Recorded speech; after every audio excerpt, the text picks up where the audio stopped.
Okay, just concluding thoughts on Masechta Kesuvos to say over something we said on Shabbos. If you get a chance to listen to the Shiur given by the Siyum about the significance of Kesuvos being SHAS KATAN, I want to just add on one Nakuda regarding that point, that Kesuvos encapsulates Kol HaTorah Kula. We mentioned that Reb Chaim Kanievsky was able to find every Masechta and Sugya in SHAS represented in Kesuvos. And we pointed out the 13 prakim correspond to Yud Gimel Midah, Shatar Nireshus Bahem. And we offered that the reason why the Masechta ends with Yishuv Eretz Yisroel is because the conclusion of Yud Gimel Midas Harachamim is V'salachta la'avanenu l'chatasenu u'nechaltanu. Hashem should give us nachala in Eretz Yisroel. So Kesuvos ends off with Yishuv Eretz Yisroel. Just one additional thought. The Gemara brings the story of Reb Zera. Did I mention I had the zchus to be at Reb Zera's kever in Arbel, in the north? Were you there with us? Yeah? Remember that? We were in the top of the mountain, Nitai Ha-Arbeli. Actually, somebody just showed me yesterday, there's a Yushalmi in Brachos on Hey Amud Beis that says, it talks about Bikas Arbel. I'm saying, Bikas Arbel? I said, I think I was there. Bikas Arbel. On the top of the mountain, you have buried Reb Zera and Nitai Harbeli. And on the bottom of the mountain, remember who's there? Ruvain, Shimon, Levi, Dina. I don't hear you, but I see your mouth. And SHAS, right? And SHAS. Ruvain, Shimon, Levi. Anyway, the Gemara brings Reb Zera went up to Eretz Yisrael. He couldn't find a ferry, so he basically tight-roped across the river. And the Tzedoki said, Ama Paziza, you impetuous nation. Dikadmisu pamaychelu naichu, your mouth preceded your ears. You said Nasa v'nishma, you spoke before you heard. Akati bipazi susaichu kamaisu, you're still impetuous. Well, you're just jumping to Eretz Yisrael? Wait for a boat. Why are you going on a tightrope? And I'm sure you all remember, there's one more example of this kind of conversation in SHAS, in the Gemara in Shabbos, on Peiches, where the Gemara says, Rava was learning and he was sitting on his hand and he was bleeding, and the Tzedoki said, Ama Paziza, Akatu bipazisu saichu kamaisu, you're acting rashly. So isn't it interesting that there are two mitzvahs that we find in SHAS that Amoraim did, so to speak, out of such love that it was Makalkel Hashura. They did it with such abandon. The mitzvah of Talmud Torah, Masechta Shabbos, and the mitzvah of Yishuv Eretz Yisrael, Masechta Kesuvos. And I think that's very significant because I believe these two mitzvahs go together. I have a sefer. I'll tell you where I saw this.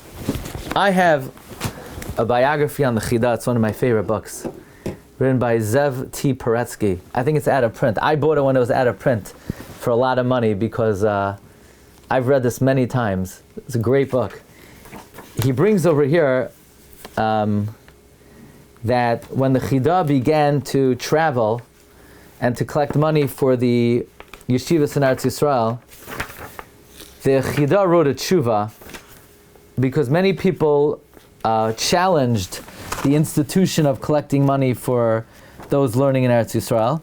And the Chida in the SHAS Tshuvas Yosef Oimetz, I believe, talks about, SHAS Tshuvas Yosef Oimetz, talked about the importance of collecting money for the yeshivas in Eretz Yisrael. And the Chida said there are two mitzvahs. It's Yosef Oimetz, Parak Yotes. The Chida said that there are two mitzvahs that are shakol keneged kol mitzvahs. Yishuv Eretz Yisrael and Talmud Torah.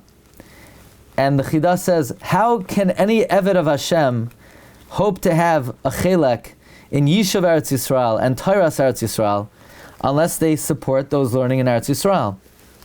That always stuck with me, the combination, the importance of Torah and Eretz Yisrael. Yes, Talmud Torah Keneged Kulam, but Yishuv Eretz Yisrael is also Keneged Kulam, and the combination of the two is unparalleled. So, if somebody were to ask, what's the greatest zechus? The greatest zechus is Talmud Torah, living in Eretz Yisrael. That's why I thought, the famous words of the Chafetz Chaim, that the Yetzer Hara, the Samach Mem, never attacked Abraham, never attacked Yitzchak, but attacked Yaakov Avinu, because Abraham represents Chesed, and that the Samach Mem could handle. Yitzchak represents Tefillah, and that the Samach Mem doesn't like, but he'll handle. But Yaakov is the kryptonite, his Torah.